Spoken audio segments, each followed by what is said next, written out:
Ξεκινάω να εκφράζομαι μέσα από τραγούδια που πλέον η ζωή δεν έχει αγάπες και λουλούδια. Δεν έχει συμπόνια και ούτε καλοσύνες. Εμένα η ζωή μου με έχει μάθει με ευθύνες. Η ζωή μου με έχει μάθει να κοιτάζω μπροστά, να προσπερνάω τις άσχημες σελίδες. Και όσα με πονάνε και μου μοιάζουν με καρδιά, δεν φοβάμαι γιατί έχω τις δικές μου τις ασπίδες. Οι δικές μου οι ασπίδες μου δίνουν ελπίδες στον άδικο κόσμο που οδεύω.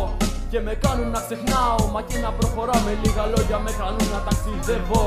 Να ταξιδεύω σε αυτή την άδικη ζωή εδώ που όλοι σε κρίνουνε απλά απ' τα λεφτά. Μα δεν γνωρίζουν πως η καθαρή ψυχή είναι όλα τα πλούτη μαζί με καθαρή καρδιά. Αυτοί πιστεύουν πως όλα με το χρήμα ξαγοράζονται. Νομίζουν πως με αυτά μια καρδιά αγοράζουνε. Δεν είναι έτσι όμως, η καρδιά δεν αγοράζεται. Η καρδιά θέλει αγάπη, μόνο αυτή χρειάζεται. Μα τέλος πάντων, αυτά είχα να πω, τα είπα και την κάνω, δεν μένω πια εδώ. Θα πάω σε έναν κόσμο εξωπραγματικό που η αγάπη κυριαρχεί και όχι το ρευστό.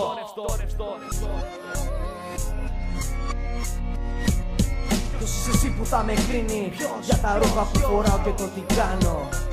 Με αυτή τη σκέψη μένεις πάντα χαμηλά κι εγώ από σένα θα ανεβαίνω όλο πιο πάνω. Άνθρωπος είναι αυτός που έχει καρδιά και όχι αυτός που έχει φράγκα και κερνάει. Χάνεσαι μέσα στο χρήμα, τη χαρά δεν βλέπεις κάτι, τη ψυχή που κουβαλάει.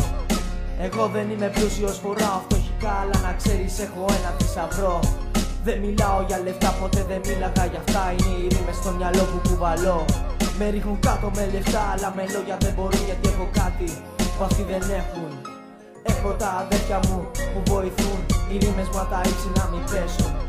Κρίνε να τα ρούχα όσο θες, αλλά να ξέρεις εγώ πάντα θα σε γράφω. Με τις ρήμες στο μυαλό, το χαρτί και το στυλό, στο κομμάτι μου απάνω το υπογράφω.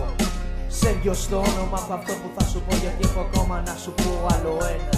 Δεν ζεις σε κόσμο αληθινό ούτε σε εξωπραγματικό, εσύ ζεις σε έναν κόσμο μόνο ψέμα.